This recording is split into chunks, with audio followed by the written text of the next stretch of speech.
Hello and welcome back to the Tech Blackboard. This is our part 3 of DP-900 series Real Exam Questions. I hope you have been already watching the part 1 and part 2. The link for the playlist will be already available in the I button on the top right corner and in the description box below. So let's start our part 3.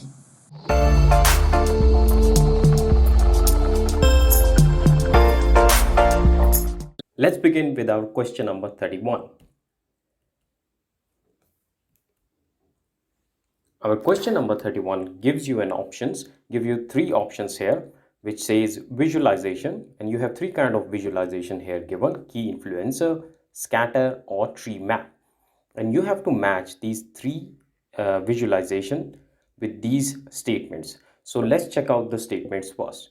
A chart of colored nested rectangles that displays individual data points represented by size and the color of relative rectangle. The second one is a chart that displays major contribution of a selected result or a value. The third one is a chart that shows relationship between two numerical values. Before I answer this question, let us see what is meant by key influencer, scatter, or tree map visualization. So here is the representation to help you better what are these different visualizations. So let's see what are the key influencers first. So key influencer is a chart or a representation where you have some sort of a results, and you can also see the major contributors of the same.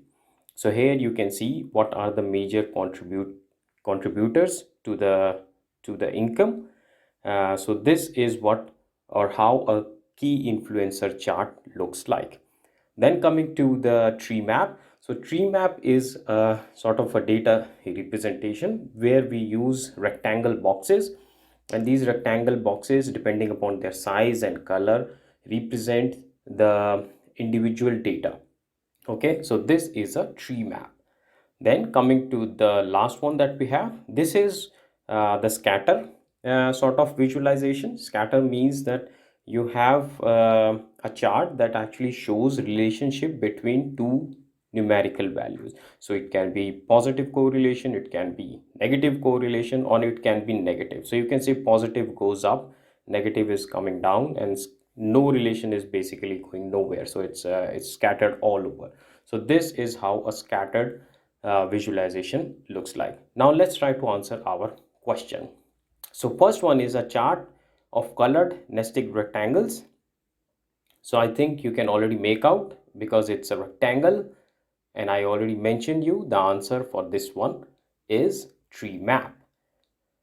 Okay, so you can see this is a tree map with lot of rectangles, and it's showing the data for some study going on, where you can see contribution of New Delhi, Calcutta, Mumbai, and other states in India. Then moving on, we have the second one as a chart that displays major contributors of a selected result or values.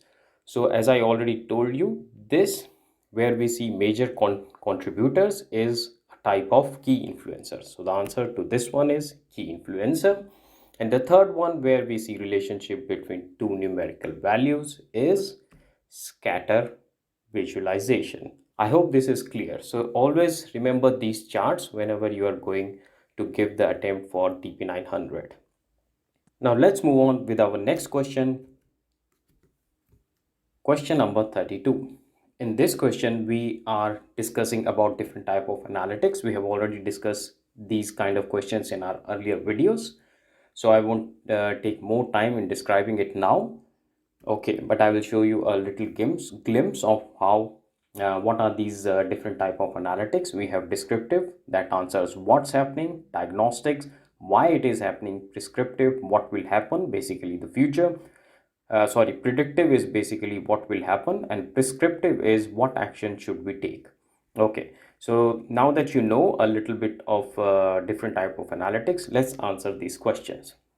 So the first option is, why did the sale increase in the last month? So we can see it is asking why this is happening, and I told you why is related to diagnostics. Thus the answer for the first one is diagnostic.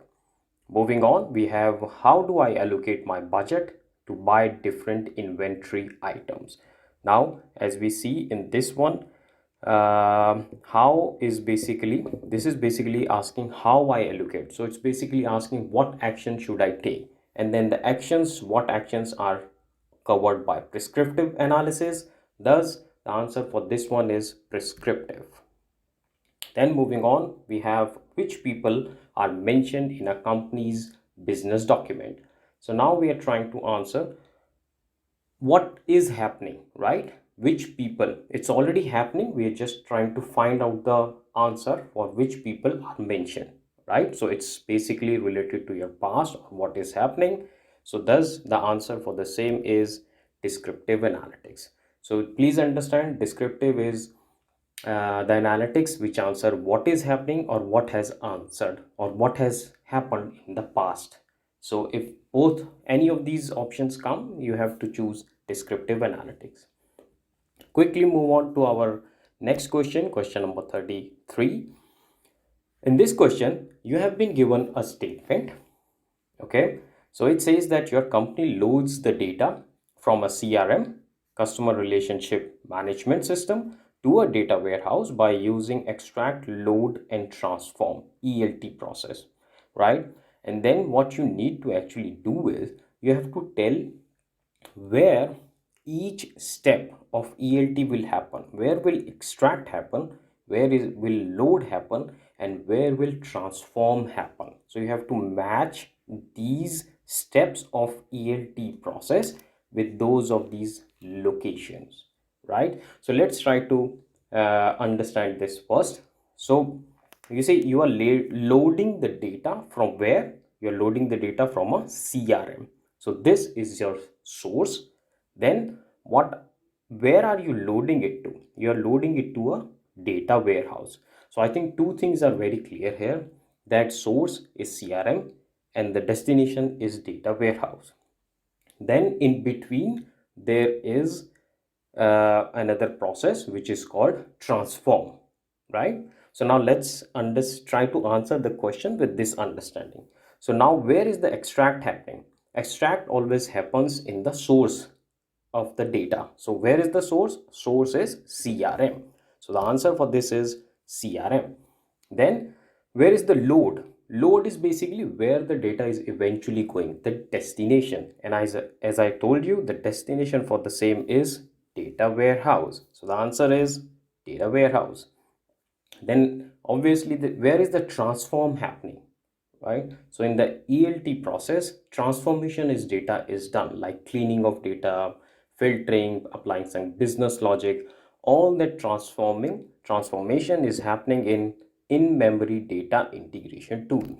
So that's our answer. I hope it has made clear how we actually go ahead and understood the statement and answered the question. Okay, moving on with our question number 33. 34. And our 34th question asks us to match these components with these statements. So let's try to match off these ones. So a represent, it's basically related to the data factory concept in Azure.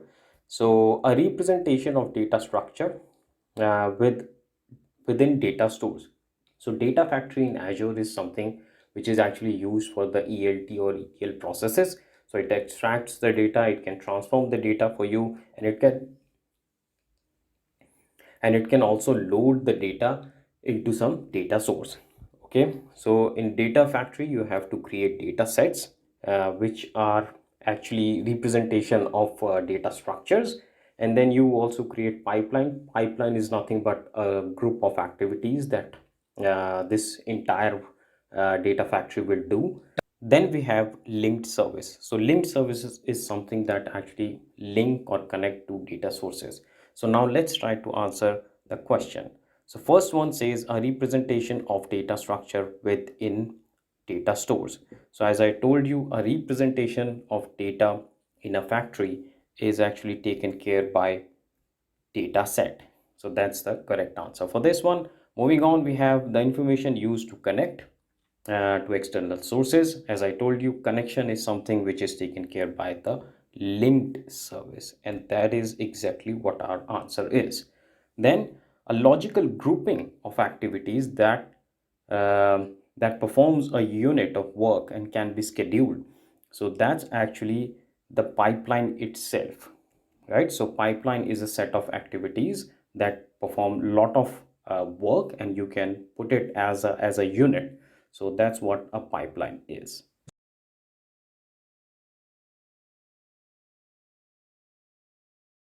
Before moving ahead, I hope you're liking the question.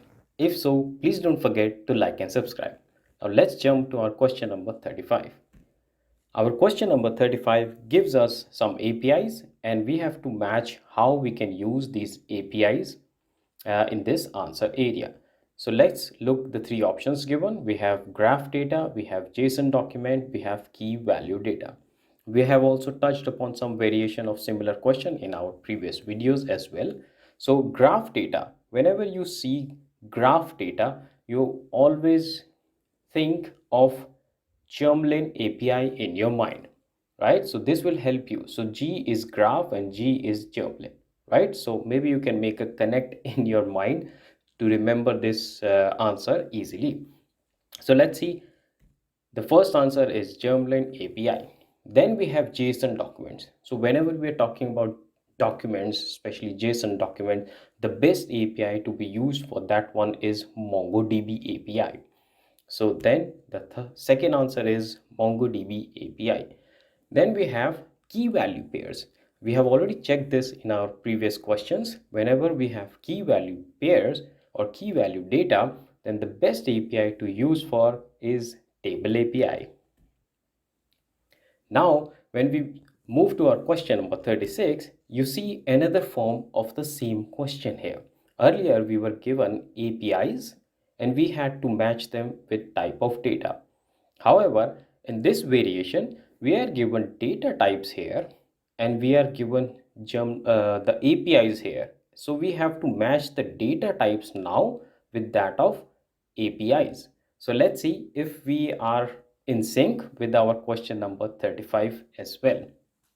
So now we have a new kind of data type, which is Azure Blob Storage. So you can see Azure Blob Storage is what? It can store image files, it can store videos or audios. So thus Blob is used for video, audio, images, pictures, these kind of storages. Thus the answer for the first one is image files. Then I told you Azure Cosmos Germlin API. So whenever this Germlin API, as we mentioned before, so either it's a graph data or it's a sort of a relationship data. So like a relationship between employees. So these are the two sectors where Germlin API is best used for. So now the answer for the second question is relationship between employees. Okay, moving on, we have Azure Table Storage, and then as we also checked in here, we were given Table API here as well, and the answer was key value data. So let's see if that's the same for here as well. So if we match Azure Table Storage, the correct answer would definitely be key value pairs. So I hope you can see the variations in the questions. So don't confuse in the exam with the variations. The concepts are very important here. Okay, moving on, we will move to question number 37. So in question number 37, it asks that match the Azure Data Lake Storage Generation 2 terms to appropriate level in the hierarchy. To answer, drag the appropriate term from the column on the left to its level on the right. Each term may be used once, more than once, or not at all. So very important to see is that the question already tells you that these options can be used once, more than once, and in fact they might not be used at all. So do not get confused. In fact, you already see that we are given three options here, but there are only two boxes here. So definitely one of the option is not being used. So let's try to answer. So we can see that eventually we are starting from an Azure group. right? Resource group. And then we are going towards where? We are going towards files, right? So let's see what are the intermediate steps. So Azure resource group is a top level. So resource group is nothing, it just groups your resources related to, maybe you can say some project, or maybe you can say all resources of a test environment, production environment, or things like that. So it's just, you can visualize it as a clustering unit, as something which groups the resources together. Okay, inside a resource group, normally what you will create, so inside the resource group, the first level of hierarchy under this resource group is Azure storage account.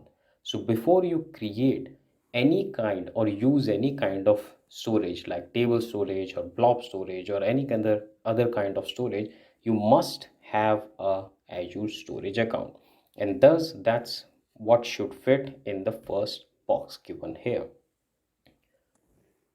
Moving on, once you have created Azure storage account, the next thing you would need is a file share.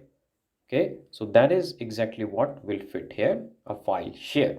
And then we have folders and files. But you might be thinking, why I have not chosen container? Okay, so the reason being that in containers you cannot actually create folders and files. I mean, there are some ways to circumvent that, but it's not a direct out of the box functionality given. So that's why I have chosen file share here, because in file share you can, normally it's like your Windows Explorer, you can go ahead and create folders and create files inside of that. So thus the correct answer is file share. Moving on to our question number 38. Question number 38 is asking us, what is Postgres SQL on Azure VM? Is it infrastructure as a service, platform as a service, or storage as a service? So guys, I've told you many times, whenever you see a VM or a virtual machine, you must already be thinking of infrastructure as a service. Okay, and that's the correct answer here, right? VM, infrastructure as a service. So that's the link that should be already created in your mind now. Okay, moving on, we have Azure database for Postgres SQL. So what is it? So now we are putting Azure database on a Postgres SQL. We don't have any virtual machines here. So the correct answer for this one is PaaS, platform as a service. Okay, I hope this distinction between IaaS and PaaS is clear to you. Coming to our question number 39. Our question number 39 asks that you need to create an Azure storage account, and the data in the account must replicate outside the Azure region automatically. Now let's check out the options. So the first option given is zone redundant storage. The second option is read access geo redundant storage. Third option is locally redundant storage, and the fourth option is geo redundant storage. If you look at the question, it says that the data must replicate outside Azure region automatically.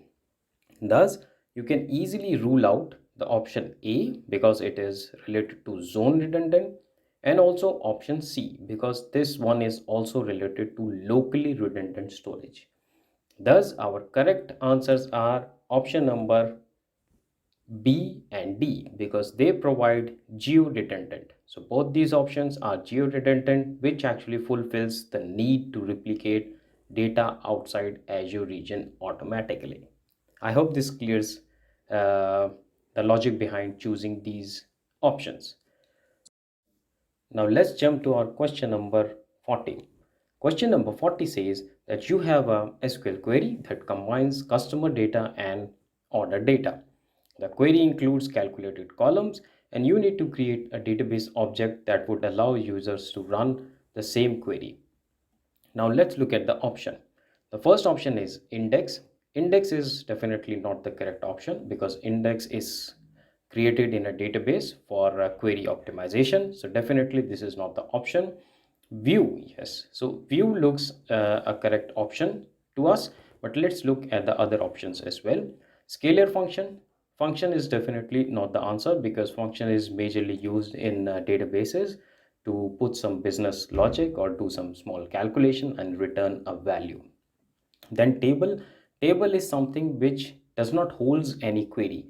Table is a DB object that has its own data.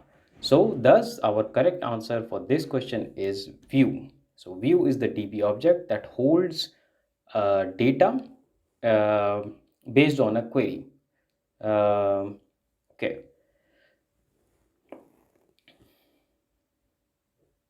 But I will also like to reinforce the fact. Uh, so the correct option here is a view. So view is the DB object that enables you to run a query over and over again and bring out the data. Then moving on to our question number 41, it says that what are the two characteristics of real-time data processing? And you have to choose actually two options, right? So now let's look at the options given here. It says that data is processed periodically, low latency is expected, high latency is expected, and data is processed as it created.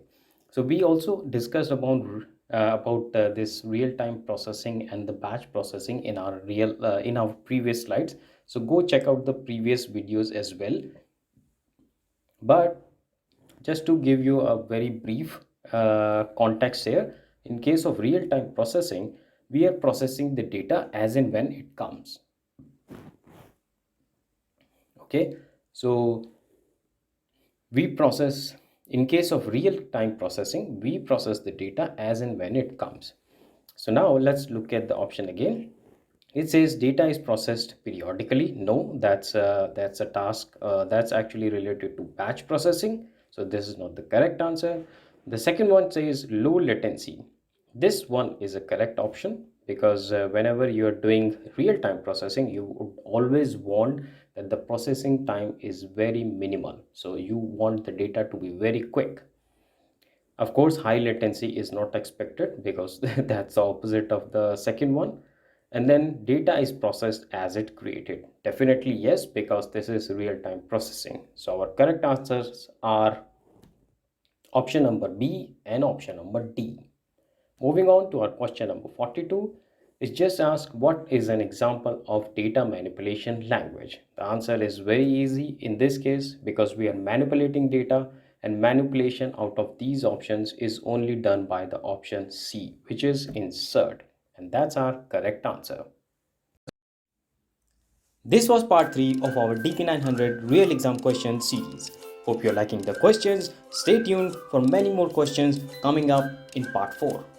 If this video has added any value in your learning, a like and subscribe is highly appreciated. Share this video in your family and friends to spread and expand their learning. Your comments and feedback give me a chance to interact with you, and I look forward for them. We will meet again in our next video. Till then, stay fit, keep learning, and thanks for watching.